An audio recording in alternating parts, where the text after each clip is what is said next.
Hello, everyone. I'm so glad you have joined us all today. I want to welcome you to this third event in the Year of Prevention initiative for the Lemkin Institute for Genocide Prevention. I want to extend greetings to our guest, Francesca Albanese, our virtual audience, as well as my fellow Lemkin Institute team members, who are all volunteers and who do so much work to ensure that the Lemkin Institute can function. I want to welcome you all to today's symposium, Hidden in Plain View, the Case of Genocide in Gaza. I am Elisa von Jordan-Forgy, the Executive Director of the Lemkin Institute for Genocide Prevention. And you can find out more about our institute. You can donate if you're so inspired, right? Or find out more about genocide prevention at our website, as well as upcoming events. And our website is at www.lemkininstitute.com. Today, we have the great honor of speaking with Francesca Albanese or Albanese. Francesca, how do you prefer the pronunciation of your last name? In my mother tongue, it's Albanese. Albanese, okay, wonderful. Francesca Albanese, the UN Special Rapporteur for Palestine, whose recent report, Anatomy of a Genocide, which is absolutely brilliant, has clearly laid out the genocidal logic and the evidence of the crime of genocide being committed by Israel in Gaza. We are speaking with her at a time when the world is seeing an enormous outpouring of protest against genocide in Gaza, which is an incipient global movement against genocide and for genocide prevention, as well as a terrible backlash that threatens the very foundations of democracy, not to mention the foundations of genocide prevention. One of the most important things in prevention is the ability to speak about threatened genocides. So we'll have about 1 hour for talk and a little bit of back and forth discussion with Ms. Albanese, and then a half an hour for question and answer from the audience. So I encourage all of our attendees to write your questions down in the Q&A box, and I will be sure to ask them during the Q&A section. I remind everyone that we need to remain respectful, and so I'm not going to ask any questions that are disrespectful of the venue today or of our guest. So let me introduce Ms. Albanese. Although, Ms. Albanese, you certainly do not need any introduction, but Francesca Albanese was appointed the Special Rapporteur on the situation of human rights in the Palestinian territory occupied since 1967 by the United Nations Human Rights Council at its 49th session in March 2022, and has taken up her function as of the 1st of May, 2022. So this is the second year, almost to the date, as the second year of her, or the end of the second year of her role. She is a lawyer by training, specialized in human rights law. Albanese is also an affiliate scholar at the Institute for the Study of International Migration at Georgetown University, as well as a senior advisor on migration and forced displacement for a think tank called the Arab Renaissance for Democracy and Development, or the ARDD. She has widely published on the legal situation in Israel, occupied Palestinian territory, and Palestinian refugees, and she regularly teaches and lectures on international law and forced displacement at universities in Europe and the Arab region. Ms. Albanese has also worked as a human rights expert for the United Nations, including the Office of the U.S. High Commissioner for Human Rights and the UN Relief and Work Agency for Palestine refugees. I want to thank you so much for being with us today and for giving up your time to speak to us and to speak to the members of our audience. It's an enormous honor to have you here today at this important time. We know how busy you are, and so we're very, very grateful that you've decided to spend a little bit of this, evening for you, this Friday evening with us. Thank you so much, and I will hand it over to you for your comments. Thank you. Actually, I feel that I'm honored and humbled to be with you. the Lemkin Institute represents symbolically and factually a lot to me. And again, it's a pleasure to be with you and your community tonight or today for whatever, because I see there are people connected from various parts of the world, and I salute them all. I also would like to say as an initial remark, I expect that in the audiences there might be Palestinians, Israelis, or Arab and Jewish people from other parts of the world than Israel, the occupied Palestinian territory. And I know that some of the words that we are going to use tonight and some of the concepts that we will bring up are going to solicit some strong emotions and strong feelings, and I acknowledge this, and I know that it's going, sometimes it's hard, but I really hope that we approach this discussion coming from recognizing that we come from a place of compassion and acceptance. And the only thing that surely I want is that there is an end to the atrocities, a form of justice and accountability, and especially to see that the Genocide Convention, which is such an important legal document, for me the most important legacy of what happened during World War II and what happened to millions of Jews and other people who died during the Holocaust, is honored. And so far, there is really so little appreciation of what this important legal document says and promises. And this is where I come from with my being with you tonight. Wonderful. Thank you so much. So we were hoping to start with sort of an overview. If you would be kind enough to offer us an overview of your recent report, Anatomy of a Genocide, sort of the main points that you laid out, the reason you decided to write it, yeah, and some of the conclusions that you made. Yeah, sure. So, first of all, let me say that I didn't really decide to write this report. I was forced to write this report because my mind was already set on another trajectory. Proof of this is the fact that there was a call for input already, and I had started collecting information. I was investigating practices of businesses and corporations in the occupied Palestinian territory. Then all of a sudden, the 7th of October happens.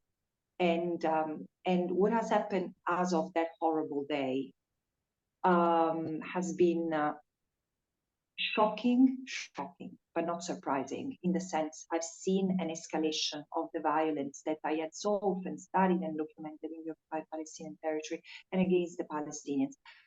There have been other shocking things. The fact that no matter how, the fast pace of the death toll, and the evident use of excessive force that was involved. Also, the fact that there was a concept of self-defense that was completely distorted.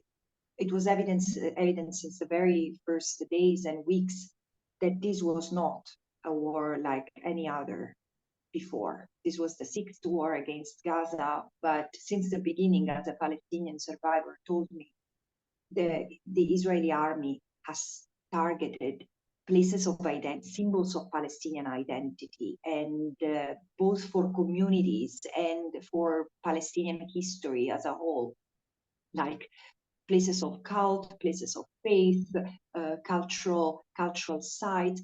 There was something different. And in the beginning, people were confused. They were thinking, is it Israel trying to teach us a lesson, or it's doing something more?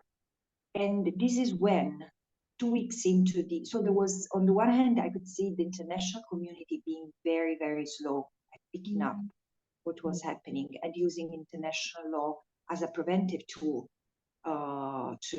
as a tool to prevent the commission of violations, as a deterrent, and also as a proper regulatory framework to understand and qualify what's happening. So there have been various things that have been alarming to me since the very beginning. And then also a lesson learned. And I like to also share something that is as an anecdotal, but the idea of using the genocide framework in the month of October didn't even come from me as a special rapporteur. I'm very close to the other special rapporteurs. We are really a close family of people who really believe in human rights. Before being anything and experts in our own domain, we are very committed human rights people.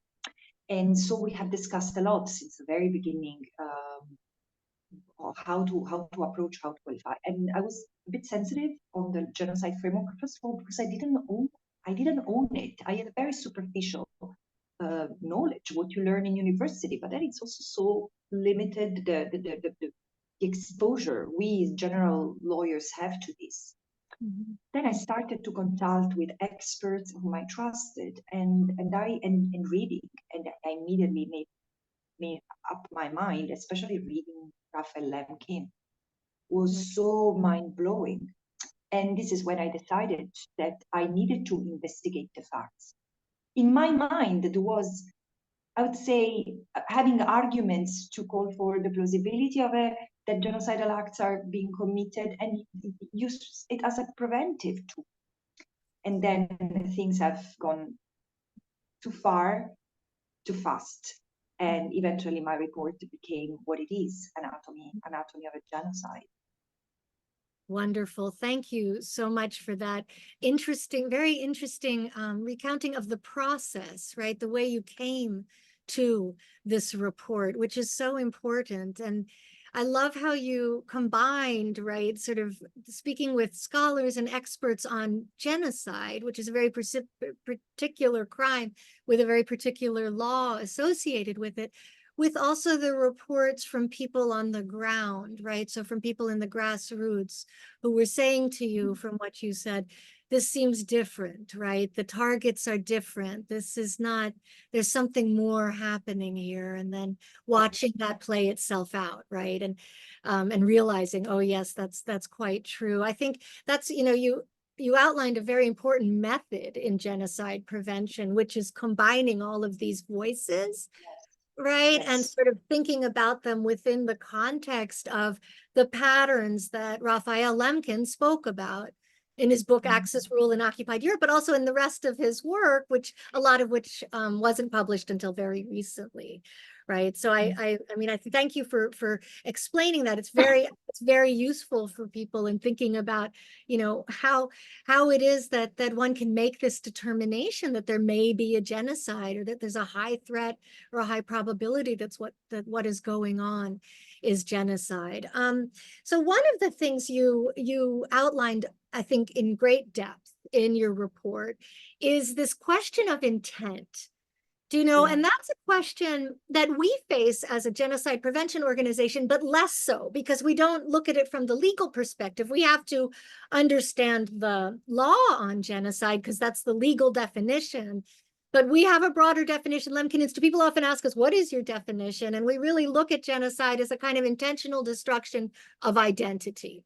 And we have found that to be sort of the most useful in terms of prevention because it allows us to see genocidal tendencies or red flags in peace, quote unquote, peacetime that might otherwise get overlooked or be called something else, right?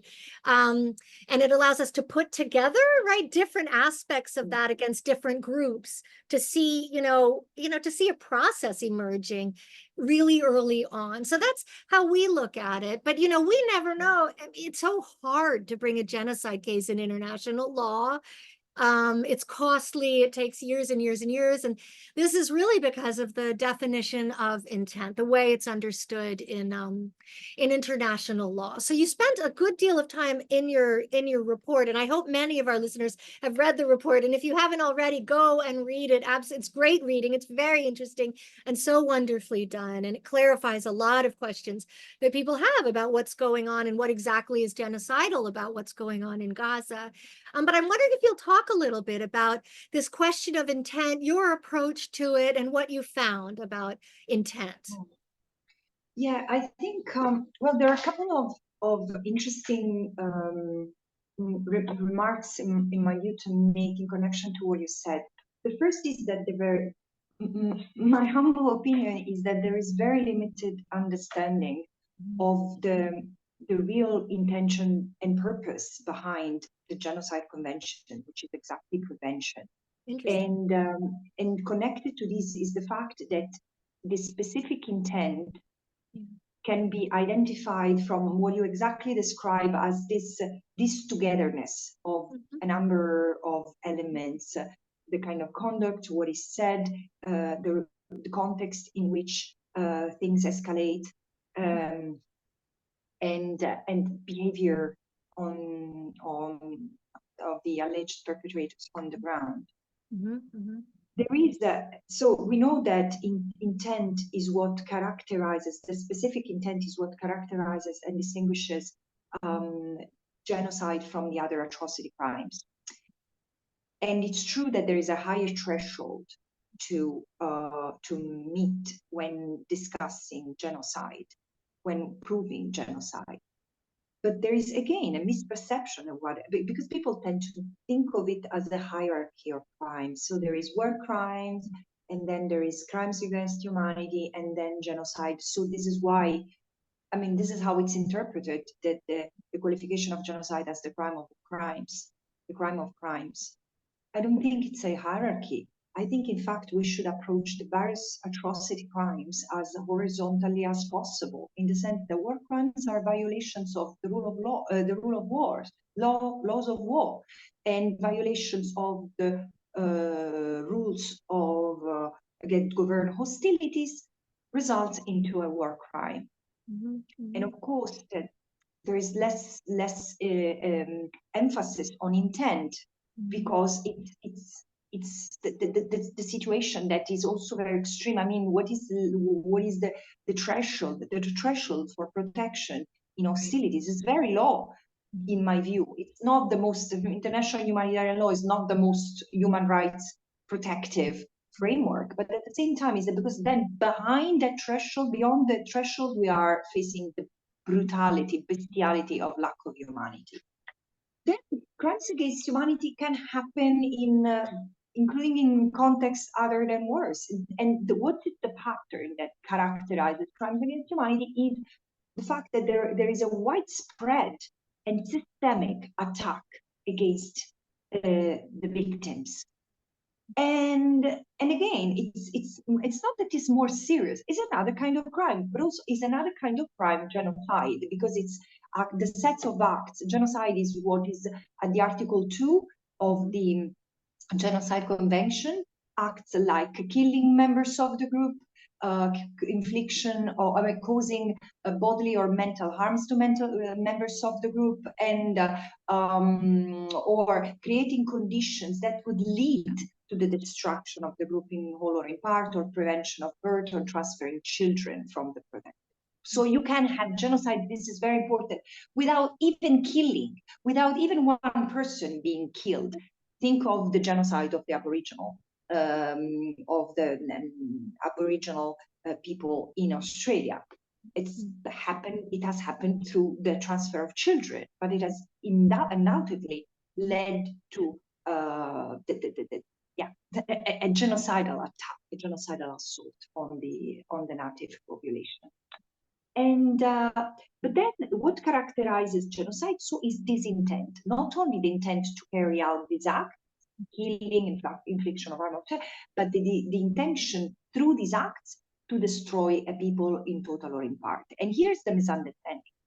People almost expect that the intent is declared as genocidal. So yes, I want to kill everyone through this act. It doesn't happen. This is something that can be derived from statements that indicate the genocidal intent, and can this is qualified as a crime on its own, is genocidal incitement, like statements directed, the humanizing statement directed at the group. But then how to identify intent? And here it's critical. The intent can be direct when expressed in a policy document, into something that constitutes the directive. And genocide is always requires a collective dimension. It's a complex sort of crime, and requires, and it's also, as I often say, it's a process and not an act.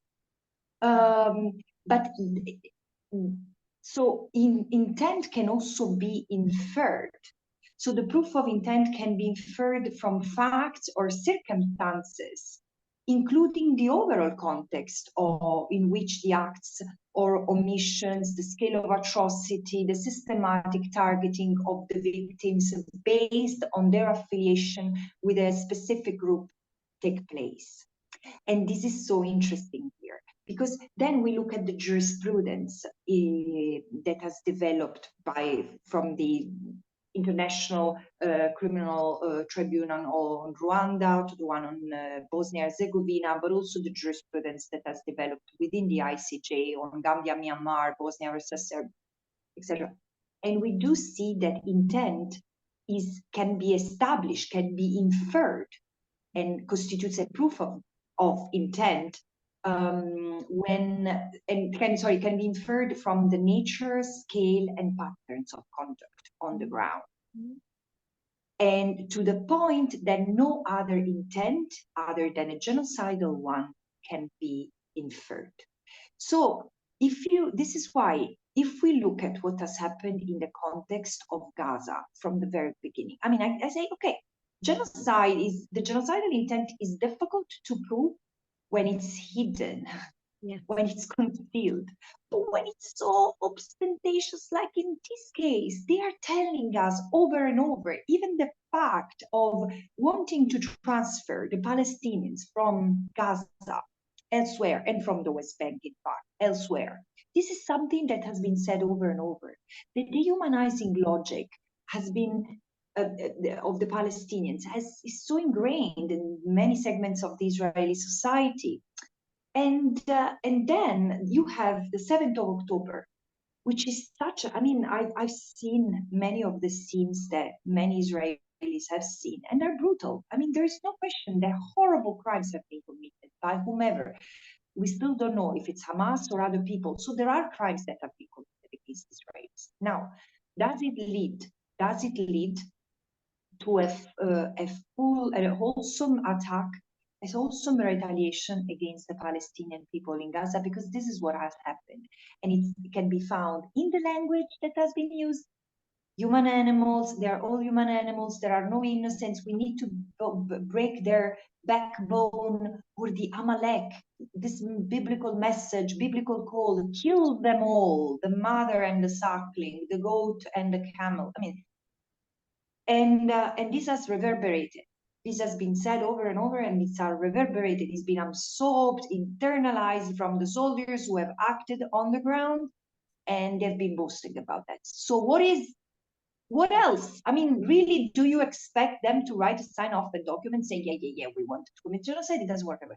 But if we do not find this constituting genocide, it means that the Genocide Convention as a prevention tool has failed. Yes. And, actually, I'm going to jump to a question I was going to ask at the end, and we can return to that. But since you're talking about the implications of not looking at this as genocide, right, of deciding that this falls outside of that convention for whatever reason, something that we worry about a lot, and in the Lemkin Institute, is that there are certain patterns of genocide that seem now to be accepted as necessary state policy, right? And so if you look at, for example, the what's called by some the ethnic cleansing or the genocide of Armenians in Artsakh, where the entire 4,000-year-old community was forced out of Nagorno-Karabakh entirely, right? Almost 100%. And that was even afterwards, it wasn't even called a crime, much less genocide, right, or ethnic cleansing. There were some parliamentarians in Europe and representatives in the Congress in the United States who were calling it ethnic cleansing. Genocide scholars and genocide prevention organizations were largely calling it genocide because it was a complete disruption and destruction of a historical community that had deep roots and was indigenous to the region. But the powers that be, not just in the West, but, in other places as well, it sort of accepted that, as just a necessary very sad harm that was part of building a larger peace. It makes absolutely no sense, right? Now, what happened there did not involve even the mass murder that we're seeing in Gaza, right? So it was a very different pattern of genocide, but it seems like we're starting to make all sorts of, even sort of the human rights regimes in the world, right? The democracies in the West are starting to make all sorts of exclusions to the Genocide Convention and other international law, which is profoundly dangerous to our future, because that means that really any identity group is threatened with destruction without any recourse to the protection of international law, because we've decided that certain patterns are okay and even legal, perhaps. I don't know if you have comments on that. That's our greatest fear about the 21st century.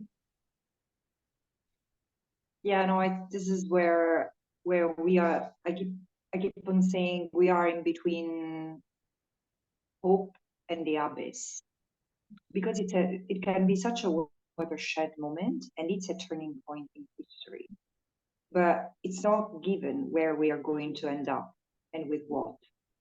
So it's so noble to see so many young people engaged, understanding. I mean, it really gives me goosebumps to see how many people who are vulnerable in society, because they do not have, I mean, people might say the fact that there are no family and jobs make them more free. Yeah, but at the same time, they don't have still that sense of rootedness in the society that many gain with maturity, with seniority, and seeing, but they are pure, and they seem to be more uncorruptible than others, and it's beautiful. They stand for justice. At the same time, the rest of the world seem idle, looks completely idle to me, and it's completely disheartening to see this attitude among countries that proclaim themselves as like the bastion of democracy and human rights. One thing is sure, in my view, that no European country for a good while will have the courage to go and blame any other countries for the violations of freedom of expression, freedom of assembly, given how they have the treatment they have reserved. And this is not just the US, it has happened in Europe as well, in Germany, in France, in Italy, where protests have been, protests have been repressed and forcefully.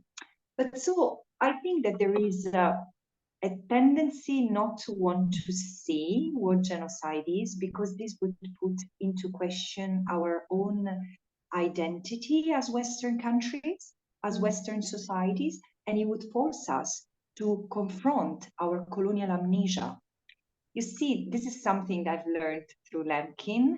So, I mean, I'm just sorry that I discovered his writing so late in life, because but also my appreciation of settler colonialism, it's came late in life, and again, once it happened, it's something you see, you cannot unsee anymore. But it's about the context. So we tend to see genocide as an exceptional aberration of humankind. Well, no, I mean, as Lemkin explained to us, the history of settler colonialism is a genocidal history, because settler colonialism is the annihilation, the extermination of a cultures, people, in a broader context than just their physical presence and its political institutions, its cultural affiliations. And this is why I agree with you that in Nagorno-Karabakh, we should have, I mean, the international community should have reacted in much more forcefully and with the due legal qualifications. But even in the case of Palestine, because they say, well, there is no, I mean, you need to, it's ethnic cleansing. Ethnic cleansing, I mean, there is also, there are studies that qualify ethnic cleansing as potentially genocidal. And it is. In fact, ethnic cleansing is genocidal. And the history of the Palestinian people is made quintessential of ethnic cleansing. Even now, it's clear, like the light of the day, that Israel is trying to push as many people out of Gaza as possible. And we keep on focusing on bits and pieces, missing the forest for the trees.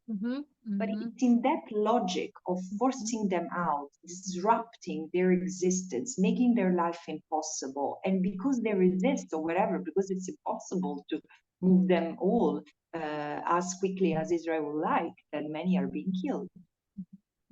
So it's creation. This is the creation of the conditions that would make life impossible and would lead to the destruction of the group on top of everything else that Israel is doing. And there is a mental resistance in the West among politicians and media alike, because there is also a bit of racism, of unresolved question of racism. Yes.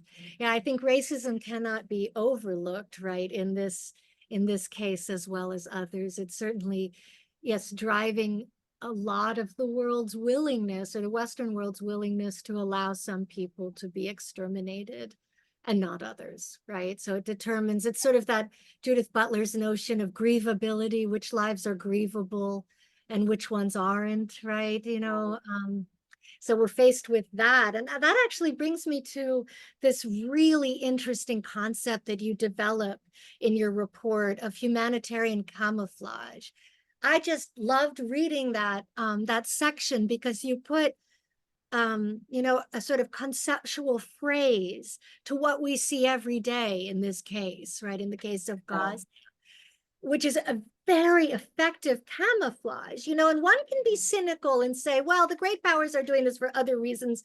Nothing's camouflaged, right? Really, you know, states make decisions for reasons, and they're smart and they know what's going on and they seek to hide it.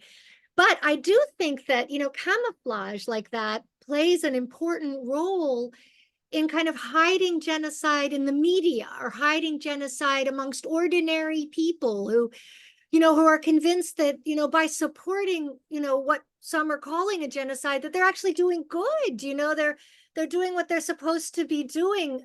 You know, we've said at the Lemkin Institute, good people can support genocide. You just need to look around yourself to see that.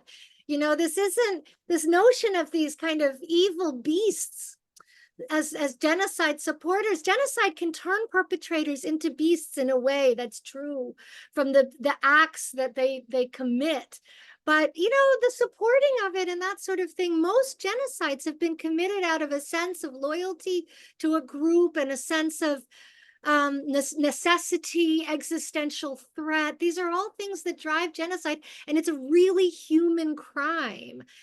But generally speaking, like with the issue of intent, people are not going to support, you know, a leader or a state or a movement that says, we're going to go exterminate this group, right? Like sometimes that was the case in sort of like the settler colonial process in the United States, right? Where, you know, where nits make lice and all of these terms were used that were clearly about extermination. In the United States, these settlers, the frontier mentality, people were just animated by a lust really for elimination. But really, since 1945, you can't get away so much, particularly if you're a state that's open to the outside world, with such clearly exterminationist logic, where you're going to say, yeah, we're going to kill them all, right? Although we have seen some of, you know, some stuff coming out of Israel that sounds very close to that. But the humanitarian camouflage, I think, has played a huge role in making this genocide unseen. And, you know, and kind of distracting people from the stakes of what's really happening to Palestinians. So I'd love to hear your, you know, your thoughts. I don't know how many audience members have actually read the report, so maybe you could sort of go over this notion of humanitarian camouflage and talk about the role you think it has played. Absolutely. I use the term humanitarian camouflage to describe how Israel has the Israeli political leaders, and in particular military leaders, have used international law to justify their military conduct and what they have aimed at and what they have done in Gaza as of the 7th of October. Although this is not, again, it's not unprecedented in the sense that Israel has justified by using IHL, International Humanitarian Law, language, jargon, to justify its actions on previous occasions. But however, I say Israel has never denied the destruction that has inflicted on Gaza, on the infrastructure, on residential areas, on mosques, churches, libraries, really key places of identity, all cultural centers, and the National Archive, the Gaza's fertility clinic, all arable land, and all, fishing boats. So much has been destroyed. Now, Israel has not denied to have done what it has done. Israel has not denied to have used an arsenal of weapons that have caused, in the first 2 months, the damage equivalent to 2 nuclear bombs in the Gaza Strip, which is a tiny piece of land, 365 square kilometers, inhabited by 2.3 million people, half of whom are children. Just to give you the sense, it's the highest populated, one of the highest populated, densely populated areas in the world, all closed off, and it was impossible to get in and out of Gaza. With a tightened siege, of course, start bombing, no water, no medication, no electricity, and no fuel, right?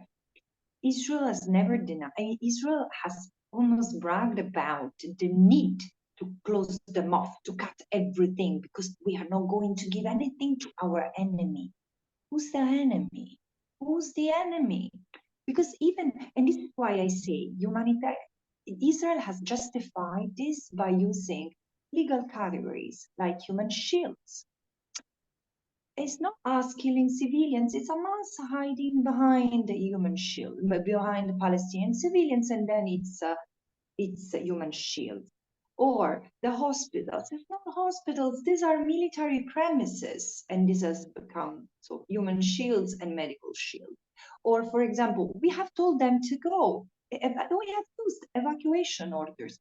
Yes, ordering people to leave en masse, 1.1 million people, and in half of the Gaza territory ordered to leave in 24 hours. Let aside the fact that around 40% of the weapons in the first months have been used in safe zones, areas declared safe zones. Let they leave aside. But an evacuation order that forces people to abandon their homes, including an area that comprises 22 hospitals. Everyone needs to go, everyone, and if you don't go, you will be deemed Hamas affiliate, Hamas accomplices, and terrorists. So we gave you the order, we gave an evacuation order, we also create safe zones. And then, well, if someone died, it's because it's a collateral damage. So you see, this is the language. And it's been crazy how Western media, Western TV programs have been the platform for Israel to use this logic over and over. So the Palestinians were killed, they were blamed, and they were smeared, which we can't find anything more dehumanizing of this. And then at the same, so we would have this logic, and I said, wait a second, where are the principles of distinction, proportionality, precautions, which are the critical tenets of international humanitarian law? As I said before, this is really the lowest threshold which separates what is tolerable and what is unacceptable, even in a context of conflict. And this is the ultimate way to preserve some humanity in the most ferocious situations, which are conflict related. And then I said, this is humanitarian camouflage. Israel justifying that, everyone is a human shield without proving it, because the fact that one is used as human shield is to be proven. It cannot be used as an argument, as as a blanket excuse. And it cannot be the nature, the urban nature of the fighting is not an excuse. And same thing, a military object. So the principle of distinction between civilians and military objects, and between civilians and combatants was lost. But think of the very logic that the overall war was against Hamas. So the overall war aim was the political destruction of Hamas. But this is a political goal, it's not a military goal, cannot be justified. It would look like anathema. So are you saying the existential threat to Israel can exist? Well, I'm just saying that it's very dangerous to embrace the logic of where do you draw the line between who's a target and who's not? Because in IHL, you can only target people who are active combatants.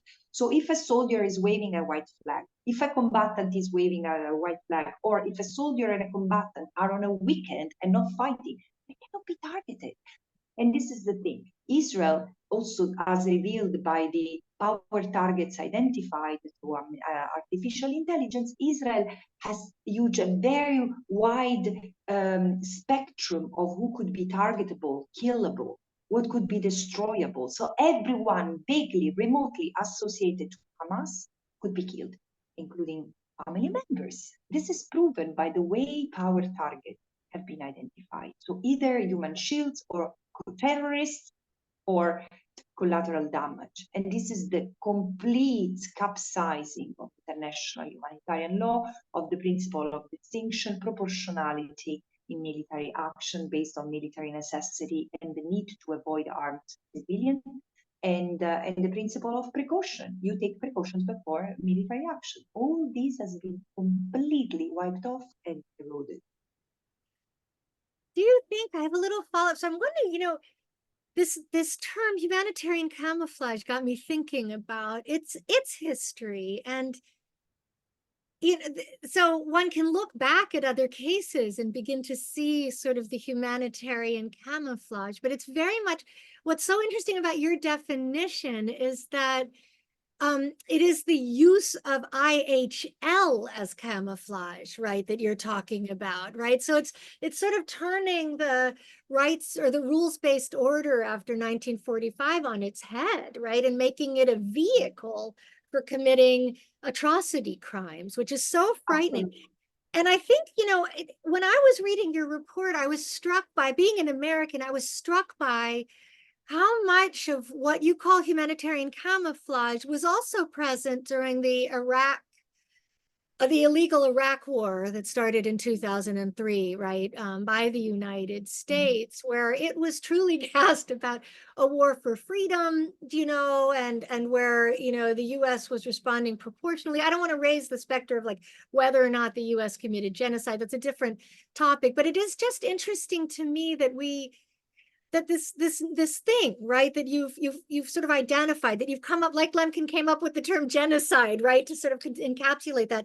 You've sort of come up with a term that encapsulates a sort of state behavior when it feels that it wants to commit, atrocity crimes, but get away with it, right, and cast them as, as legal.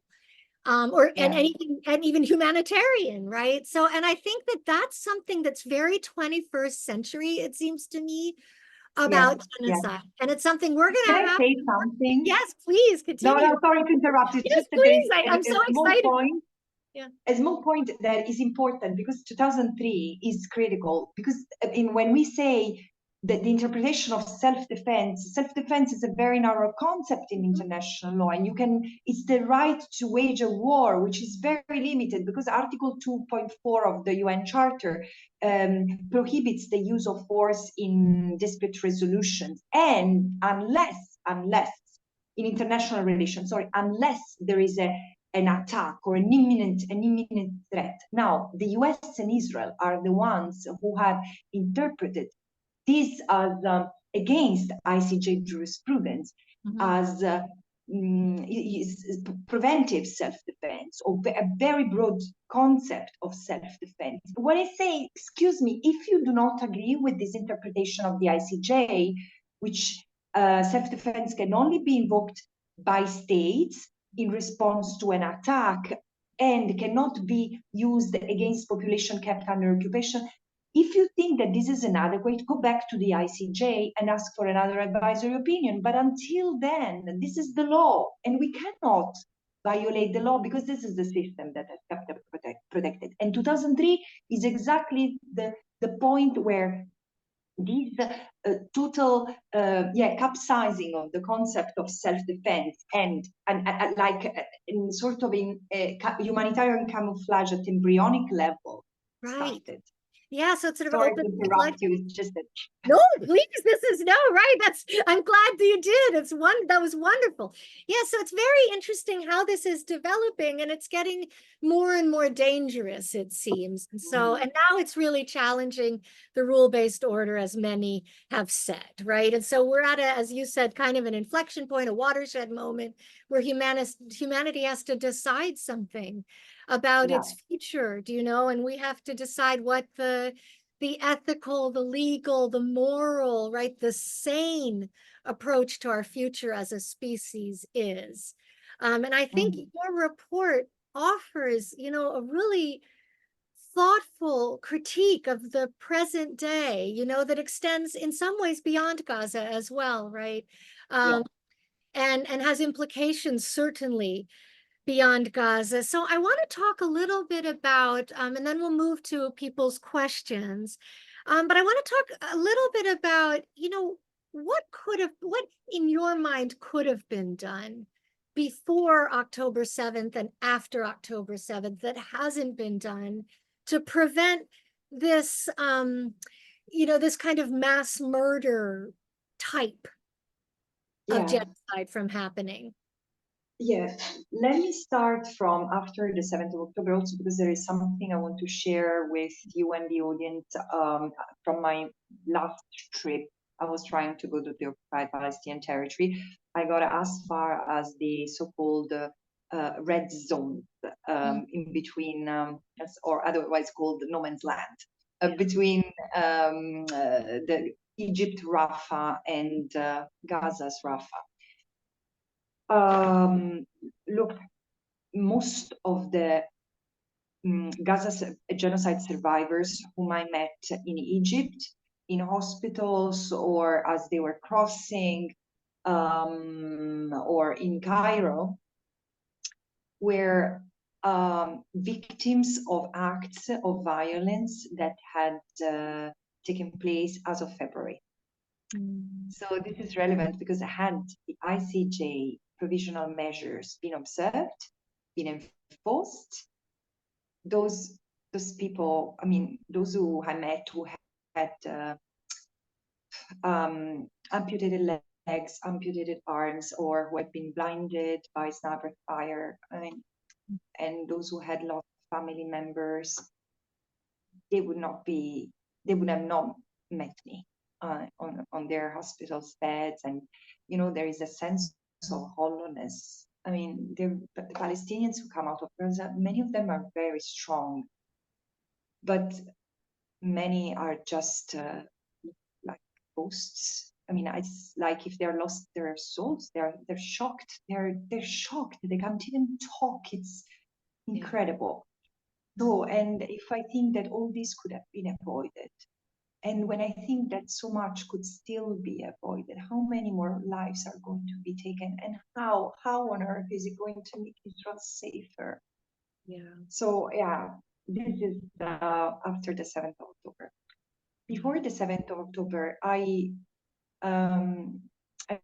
find Daniel Levy very inspiring, and recently in general, and recently I heard him. We were at an event where he said, well, he was talking to a European audience, and he was saying, you can't believe, can you, that there is no link between the impunity, the decades of impunity that you have granted Israel, and the extremism that is dominating both the Israeli government and the Israeli society.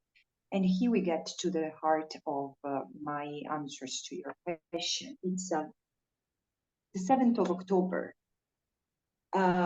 on the 6th of October, the situation in the occupied Palestinian territory was very serious. I kept on saying, during the first 6 months of my mandate, I've counted 460 Palestinians killed and 60 Israelis.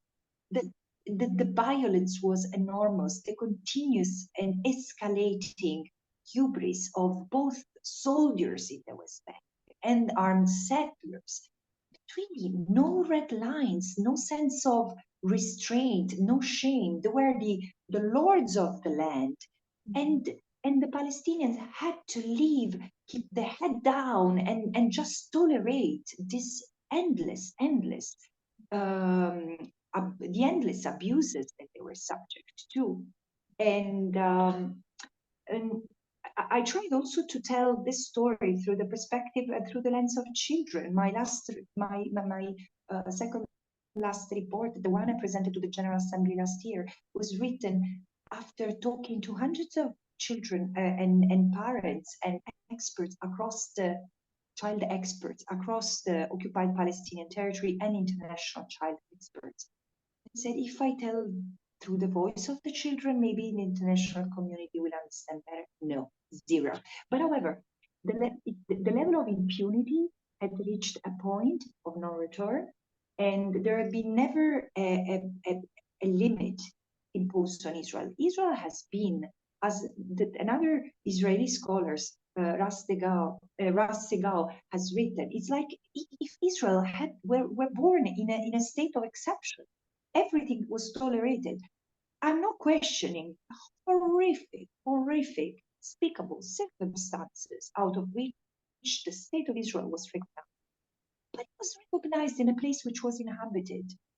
And the creation of a state of Israel coincided with the dismemberment of the nation of another people who have been living in exile, and if not in exile, as second-class citizens for those in Israel, and as military subjects in the occupied Palestinian territory. I mean, the West Bank, the Gaza Strip. This was not normal. Israel has been allowed to build settlements after settlement after settlement, getting the rest of what remained of Palestinian land for them to live in a possibly Palestinian independent state. Israel has been taking it inch by inch, and everything with impunity.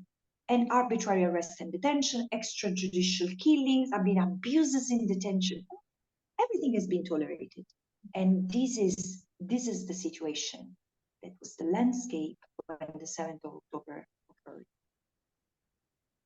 I mean, I think you did such a compassionate job there of explaining the long-term history in which what we see now is playing itself out.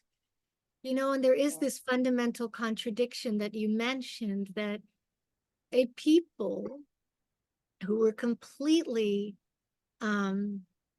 abandoned and betrayed by the international community in World War II,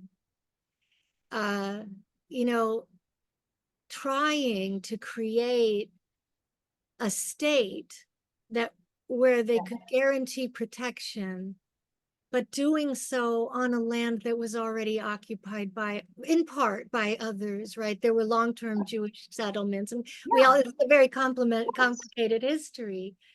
But it's almost like we need to go back to that and think through, like, how, without genocide, how does one solve this, right? So that everyone is guaranteed security. So much of genocide is about security. It's about identity security. And in a world where Islamophobia and anti-Semitism, but also a very particular, like, anti-Palestinian racism. I'm glad you are the one who said it. How do we, because that's the goal, right? Is to create a world that is safe and secure for all identity groups. And what we are now in the 21st century is we're sort of living out the heritage, or the inheritance, I suppose I can say, of hundreds and hundreds of years of genocide that has occurred with impunity in different places. And right. And so, I often say to people, when I'm suggesting that something's genocide, it's not because, I'm not judging, in a sense, even the people who are committing it as some particular type of evil. That's not, I don't use that language, because there's just so much genocide, and it's such a terrible crime. We must stop it, no matter who's committing it. And we have to be so even-handed about that. And I think that's one of the reasons that one has to speak out about Gaza, is that we have to be even-handed in the way that we call this out. And it's not good for societies. I say this as an American, and the US has granted itself impunity, as such as a superpower, to commit all sorts of harms. It's not good for our society to be given impunity. Do you know, like, I think the United States should also be called to task more than it is, in a serious way, for war crimes, crimes against humanity, and genocide. And so I mean, I think calling out genocide doesn't always need to be an antagonistic thing. And I think you started this talk with that statement. Do you know that it has to stop, right? But the goal is way beyond politics. This isn't about declaring, good guys and bad guys and all. No, right? This is about finding a way forward that is just and secure, and that is not genocidal, in which societies can live in peace, and identities can be secure. I don't know if you have comments on that, right? But I think that the use of the term genocide is often misunderstood as an uninformed political attack, as an act of aggression and hate. Yeah, And yeah, absolutely, absolutely. Yes, and also like like throwing shame at someone. Like how do you dare accusing the people who survived a genocide of committing genocide? First of all, again, the genocide, the Holocaust was committed against the Jewish people. Here, we are talking of the state of Israel. Right. Of course, the state of Israel proclaims itself like the state of the Jews, but thankfully, there are Jews everywhere, and they live until now, they've lived freely and protected, and they feel safe. And I'm really scared by what might happen. I'm scared that people might so easily associate any Jewish person with the responsibility for what Israel does. And I always say, in the most unequivocal terms, because I say, look, any Jewish person on earth can love and defend Israel the way they want. It's their right.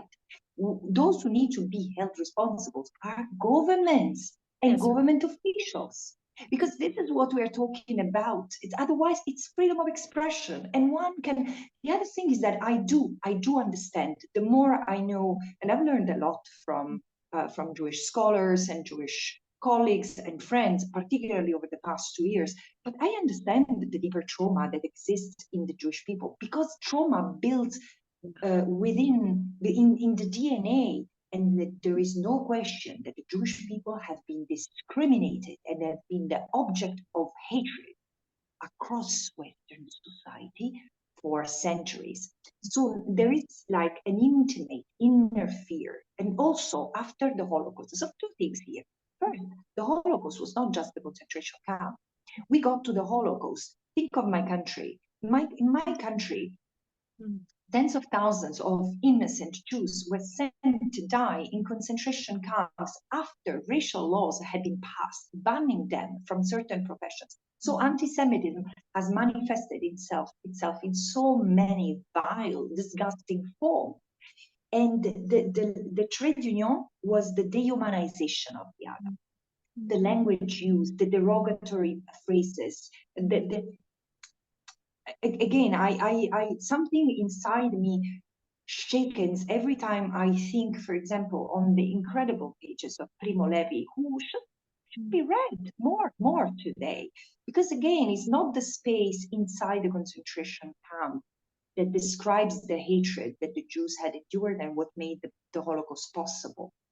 It's before crossing that gate of, and this is why I find that movie Zone of Interest so wonderful, because it shows the dehumanization of the Jews, that I mean, you can hear them crying behind the wall, and life goes on. I mean, people don't even notice. It's like barking dogs in the background. It's awful, but this is why I love that movie. Same thing with the Palestinians today. They are so dehumanized that I think that in a way, I hope that there is an understanding that for the Jewish people after the Holocaust, the state of Israel did represent a safe haven because they kept on being discriminated against and not understood and not recognized. And the state of Israel gave that sense of protection to them, gave that sense of recognition and pride. Mm-hmm.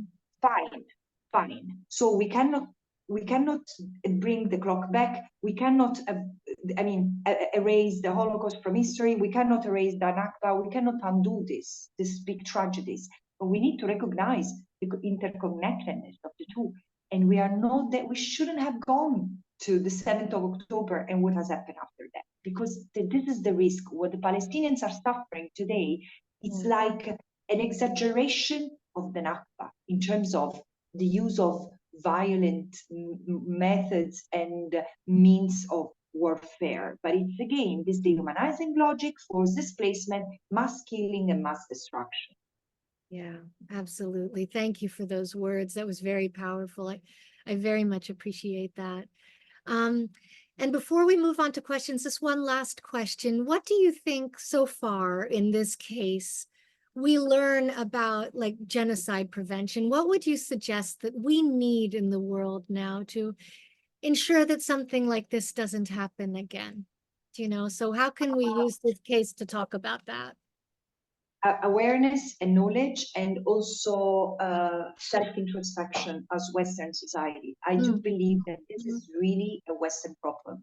The colonial amnesia I was referring to, because as I told you, I mean, I had interesting discussions in October with a colleague, a special rapporteur from other parts of the world, and one of them told me, you people from the global north wouldn't recognize genocide even if you had just spread on your face, while we do see it from afar. We recognize the genocidal logic and the genocidal patterns, and this has stayed with me.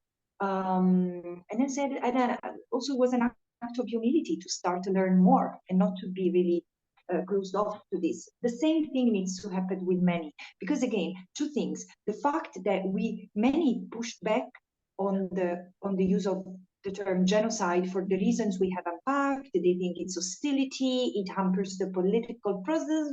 This is nonsense. Nonsense.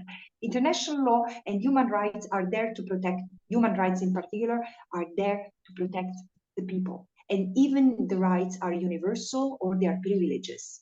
And so, no, I mean, human rights cannot be bypassed. Yes. And of course, the Genocide Convention, like the Refugee Convention, these are human rights treaties after all. They protect the right to life. We know what it means. But there is another element that we do not recognize as Westerners any other genocide, as I said, than the one that took place in Europe, which was in many ways, as also Raphael Lemkins refers to, the coming back of the colonial practices to the metropolis. Yes. And it's so clear that we are not able to prevent genocide.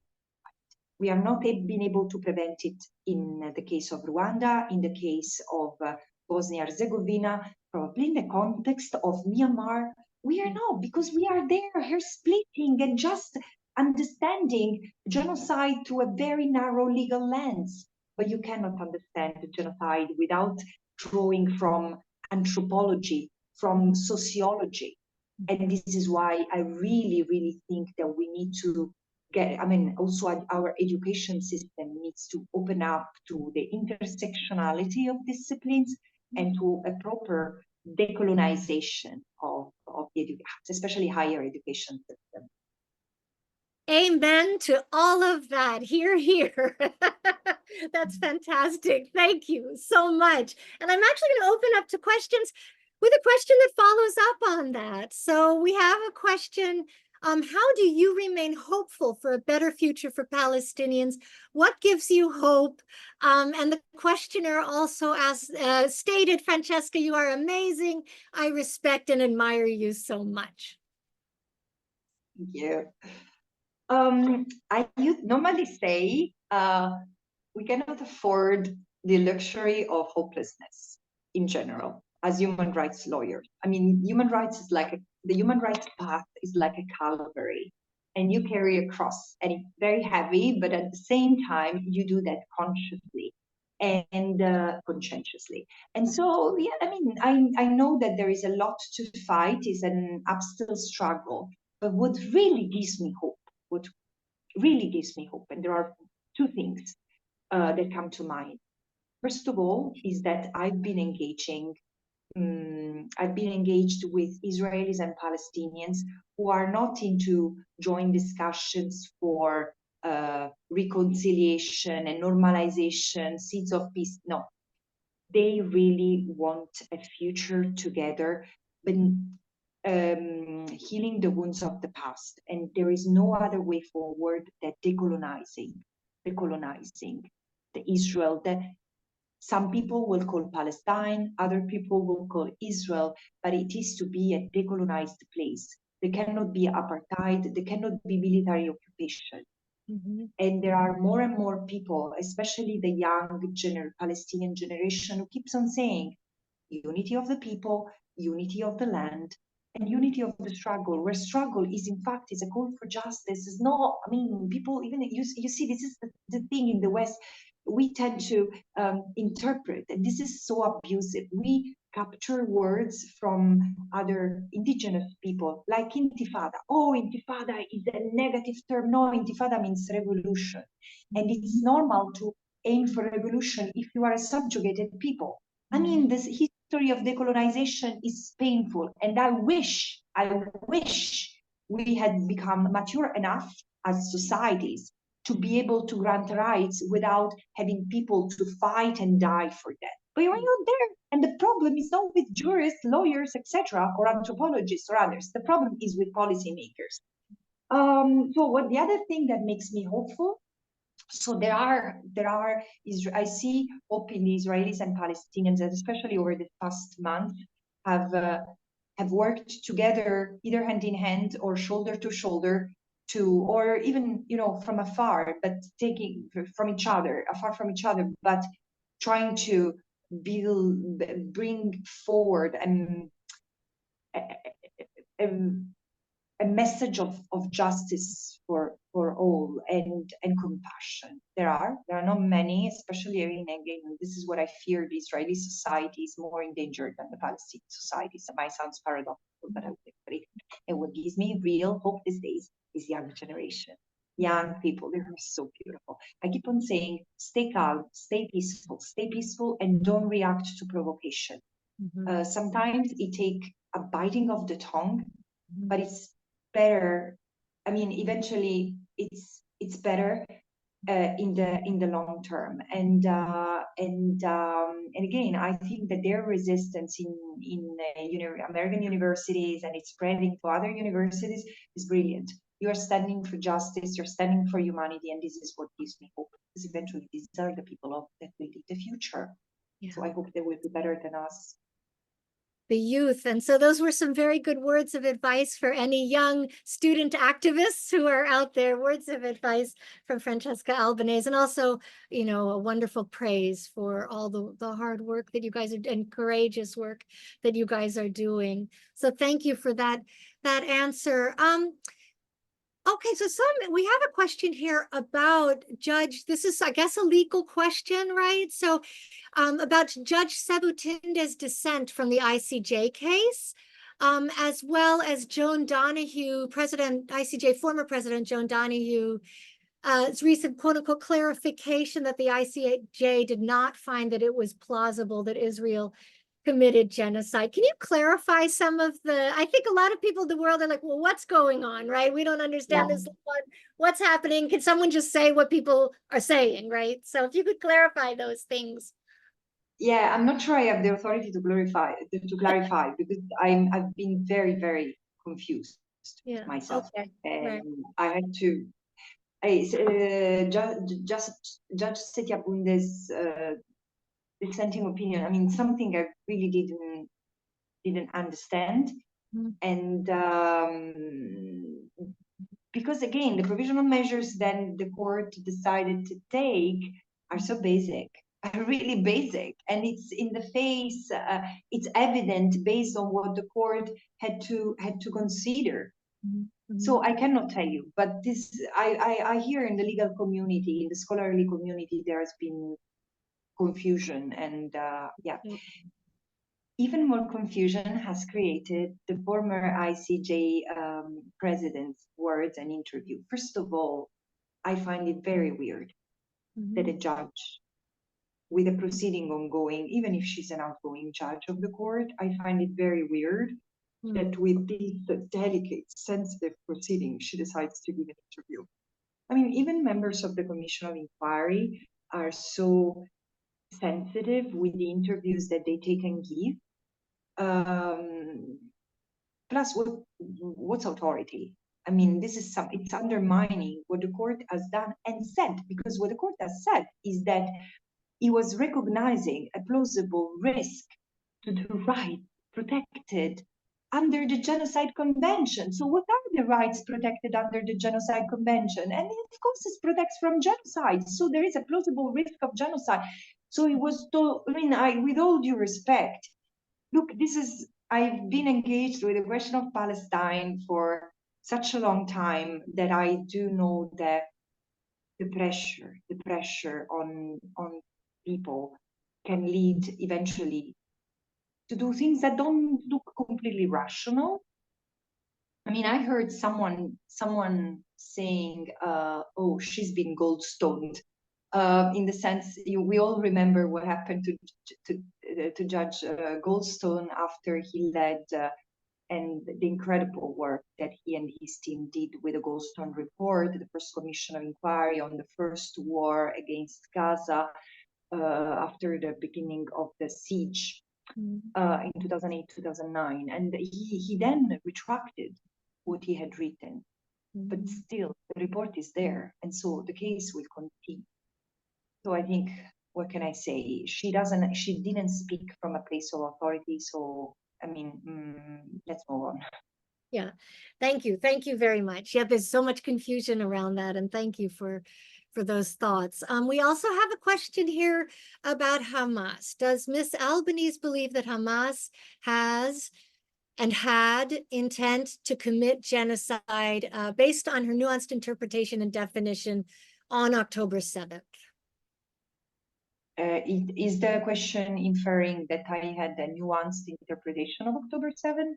No, that you have, I think it says based on her nuanced interpretation and definition of genocide, right? So in those nuances and applying them to Hamas's behavior on October 7th. Yeah, I don't think I have a nuanced interpretation of genocide. It's quite ad literam. What I'm saying is that, I mean, the thing is that I explained, I applied the definition of genocide to what is happening in Gaza.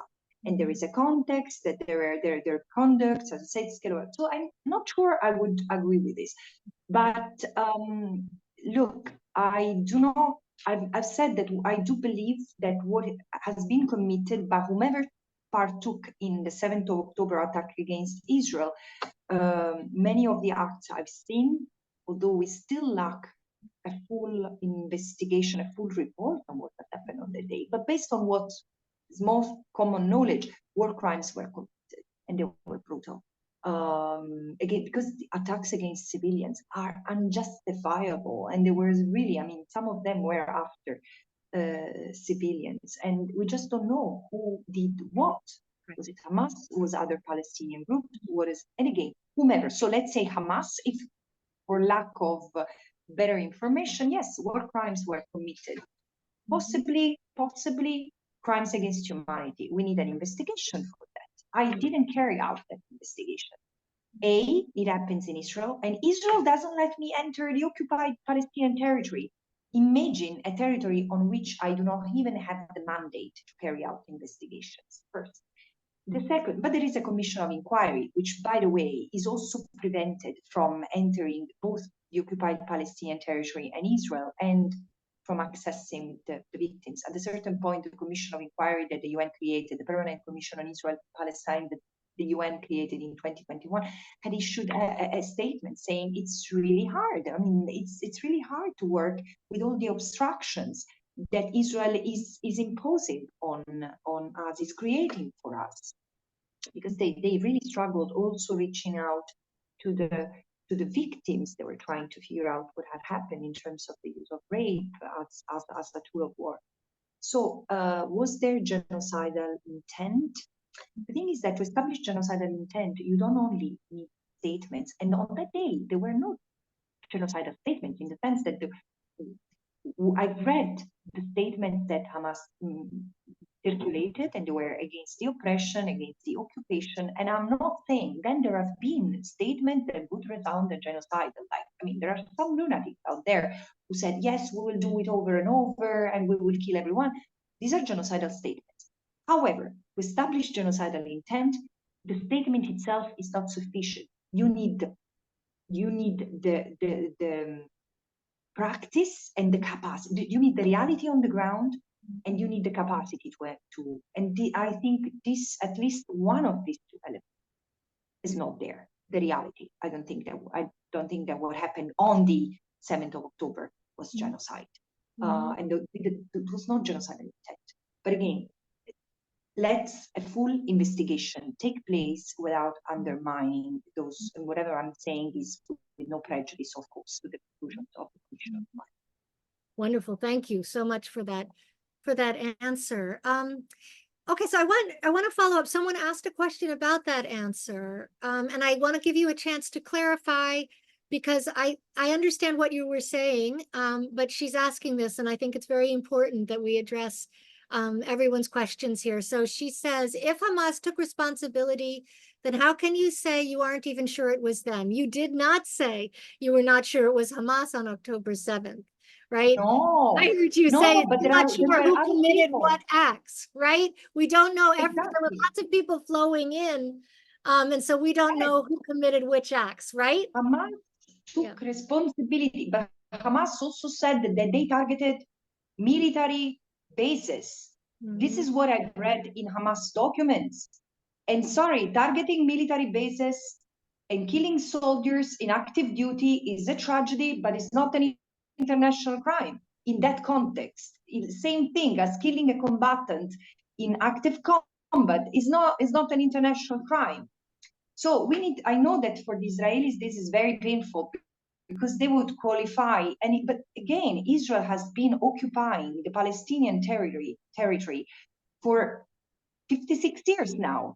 And acts of resistance are expected. So, but one thing is legitimate resistance within the limits of the international law, and targeting civilians and killing civilians is clearly outside, squarely outside the limits of the law, of international law.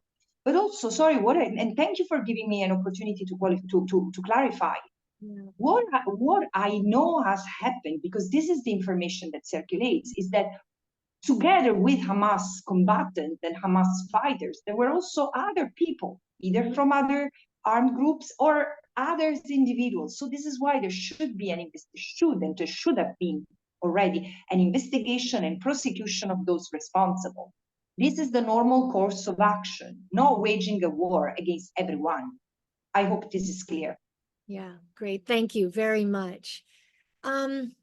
So we have another question. Israel has expressed vehemently through diverse members of the government and army their objective to annihilate Palestinians. Why does that not constitute immediate ground for indictment? So I think they're asking why the ICC has not stepped in, or some other universal jurisdiction case.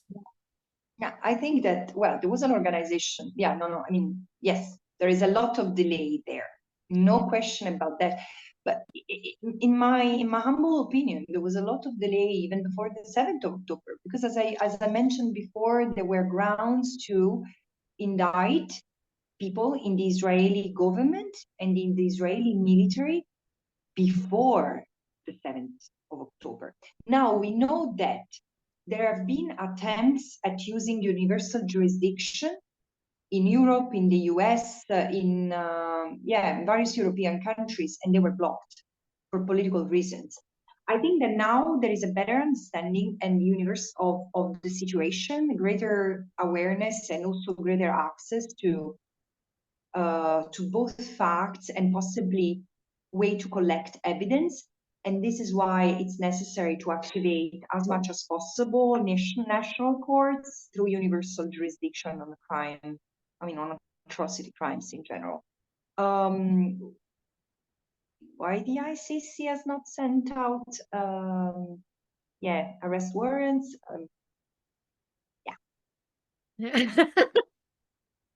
I wish I had an answer, a decent answer. I'm so upset as well because it doesn't make sense. And I'm not saying just against Israelis and Hamas leaders, anyone who took part in the atrocities on the 7th of October, after the 7th of October, and before should be investigated and prosecuted.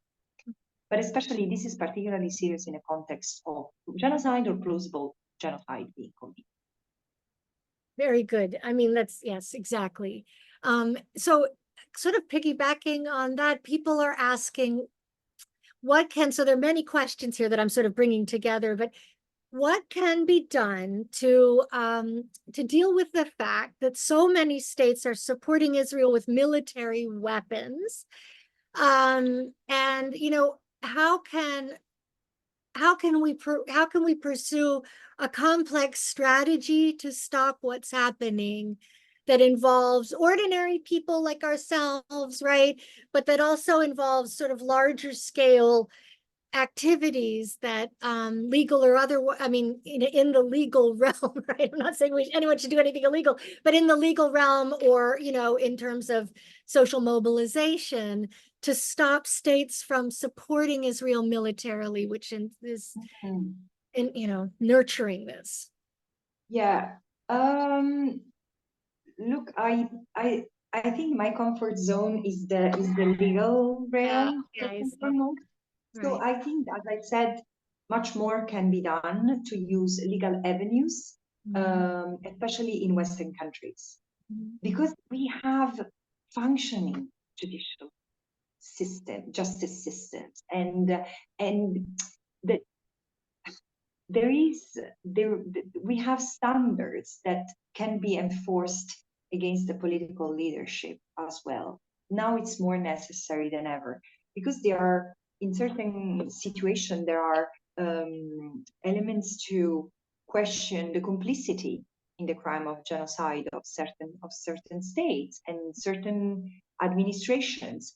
And therefore, it's a collective duty of our societies to hold our own leaders accountable.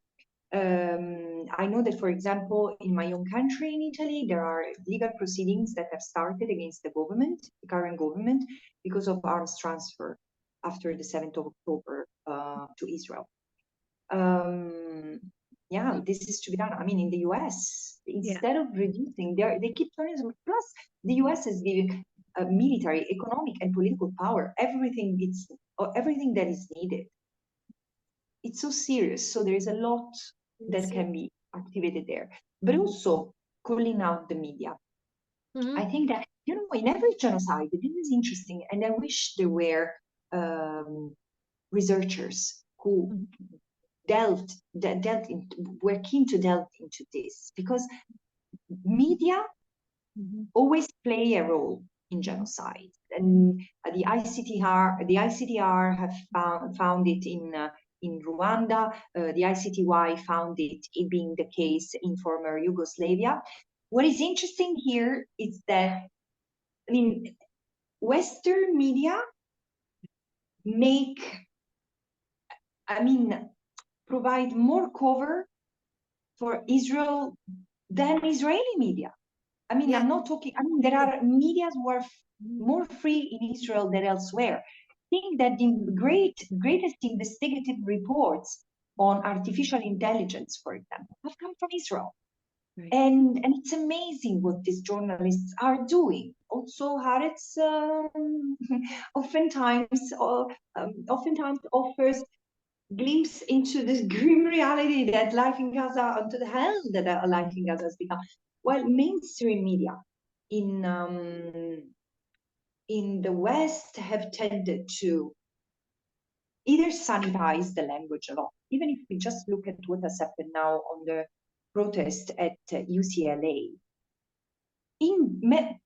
Most broadcasters have referred to escalating violence, the protest escalated into violence, turning into violence. No one said that protesters had been attacked by counter-protesters, and the police was standing there idle. No, it's so confusing and it's so disingenuous. But you can see, I mean, there has been also a lot of misinformation on what happened on the 7th of October, which is dangerous, but also it's so diminishing for the victims themselves. Because again, as someone was saying, not only Hamas had claimed responsibility for what happened on the 7th of October, but those who committed brutal crimes against the Israelis. They give them the video on the internet themselves. This is why I say sometimes the mentality of these people is so. I don't want to use derogative language, but it's so rotten. It's so rotten. I mean, they don't even realize the crimes that they are confessing to have committed. And this happens on both sides. Of course, the scale of atrocities that Israel has committed as of the 7th of October is unparalleled. But I do see the same problem there. The total, brutal dehumanization of the other. Yeah. And the one society in Gaza grew up under siege, deprived. They've never seen an Israeli, most of the times they've never seen an Israeli other than a soldier. And they've suffered 5 wars before the 7th of October, who have killed more than 5,000 people, more than 1,000 kids. And the leukemia, cancer, respiratory diseases are so widespread as a consequence of the conflict and the consequences of the conflict. So, while the other, I mean, on the other side, there is a society which must come to terms to what it has done. Yeah. I mean, I hate to end this. We've taken up more of your time than it's actually after 1:30, and I think we could go on for a long time. I want to mention some things that people have mentioned. One person raised along the lines of sort of how a genocide, right, or a genocidal process like what we see happening in Gaza can spread out often in unpredictable ways and just cause more nightmares, right, in other parts of the world. One person raised, this language on the part of some Republicans in the United States that little Gazas are springing up on campuses, right? And this person, I don't know if you've heard that, but yeah, these student protests are being called Little Gazas, right? And the claim is that these are Hamas supporters, and Hamas is with them. And this person's saying, when you call a space of student protest, like an encampment, a Little Gaza, what is that allowing the state to then do to those people now that Gaza has become a metonym for a group of people that you can, right, somehow, according to new standards, that you can legitimately genocide, right? And so this person is pointing out now this genocide is becoming a metonym, right, for these other conflicts in a way to kind of radicalize them. It's radicalizing the state response. Yeah, but can I say something in this respect? This is why I encourage everyone who's listening to us, who's still listening to us. There are 130 people. Thank you so much. This is something I want to investigate more in the course of my mandate. But there is already a lot of work that has been done by scholars and also lawyers, anti-Palestinian racism, stigmatizing the Palestinian and qualifying them as terrorist supporters or anti-Semitic. This is an expression on anti-Palestinian racism. And again, is as serious as any other form of racism. So this is a cogent, use cogent. So there should be everywhere zero tolerance for racism. But you know, in order to address an issue, we need to see. This is why we need to educate people. They might not realize, this congressperson might not realize how racist the statement he issued is. He needs to be said, and he needs to be put on guard. If you keep on using this derogative language, you are going to face consequences. Yes. And so, right. as you know, pro-Israel groups, together with the Jewish group in good faith, have pushed to have the government adopted a definition of anti-Semitism that really encompasses the IHRA definition. I don't think that the definition is needed to fight. We need a framing rather than a definition. But however, the IHRA definition of anti-Semitism is one that generalizes so much and conflates legitimate critiques of Israel, criticism of Israel and scrutiny of Israeli practices with anti-Semitism, which is discriminating against a Jew because he or she is a Jew. So the same thing, there should be the same aversion against Islamophobia, anti-Semitism, anti-Palestinian racism, and any form of discrimination and bigotry on any grounds. Right. I think that's a great way to end, and that's a great statement. Basically, it's all of our responsibilities to make sure that genocide doesn't happen, to hold our own states accountable, and to hold ourselves and our societies accountable for any way in which they make certain identity groups feel insecure and unsafe. Everybody deserves to live in this world safely and in security. And it's all of our responsibility. Free and in dignity. Free and in dignity. Yes, thank you. Right, exactly. So I cannot thank you enough for this really rich and dynamic and thought-provoking discussion. And I want to thank you also for all of the work that you're doing on behalf of the Palestinians, on behalf of Jews, on behalf of the anti-genocide movement, on behalf of humanity. Do you know you are a voice of justice and clarity in a very dark time. And I know you've given great hope to us at Lemkin Institute and people all over the world. And thank you so much for that. Thank you so much. Thank you. Thank It means you. a lot to me, and I'm glad we did it. It was great. I had a very good time, and let's stay connected. Definitely. And everybody who joined us today, thank you so much. I tried to get to everyone's questions in some way. If I didn't, I'm very sorry. And you can send us an email and maybe we can find a way to answer them that way. This has been recorded, so we will have it up on our website. We will share it on our social media. We will, of course, share it with you, Francesca, as well. And we want to thank everybody for being with us this afternoon, evening, morning in some places of the world. Francesca, you keep yourself safe. All the best. Thank you so much. Thank you. Have a nice weekend, everyone. Bye-bye. Bye.